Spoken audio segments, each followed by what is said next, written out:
And so what I'm getting at is this, is that we're moving from denominationalism to apostleships. Now, you're like, we don't have an apostle. I understand that, but I think it's more than just having an apostle.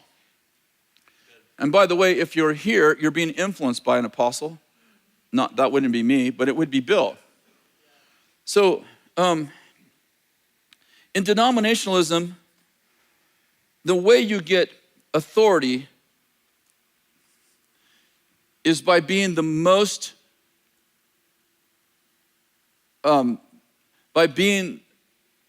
qualified. In other words, there's a calling and a gifting and an anointing to have a ministry. Your calling gives you your identity, your gifting gives you your ability, and your anointing gives you your purpose. Are you with me? Your calling gives you your identity, your gifting gives you your ability, and your anointing gives you your purpose. If you get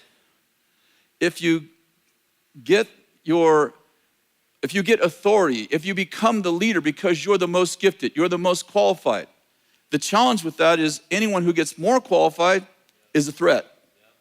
Because you got this position because you're the most qualified. If you go to seminary, get a degree, and therefore you're the pastor, then you have performance-based leadership. I did something to get this, and therefore I can do something to get out of it. But Paul said, I'm an apostle, the least of all the apostles, not called by the agency of man, but of God. Called. See, if I have called leadership, I don't have to be the most gifted person in the room. I don't have to be the most qualified because I didn't get this job because I deserve it. I get it because he called me. The cool thing about that is if you didn't put me in, you can't take me out. And the good thing about that is that I begin to measure my success not by what I do, but by what they do. In other words, my success is measured in how many people I get to outgrow me.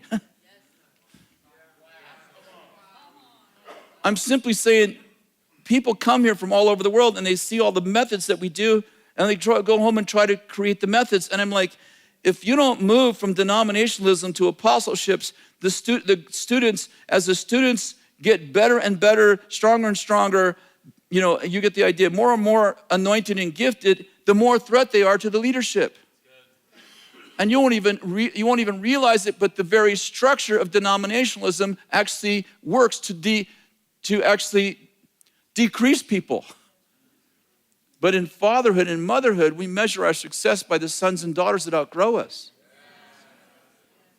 So I'm saying the bottom line is this: if your school's not a family, you'll be dreaming about what could happen, but it won't happen.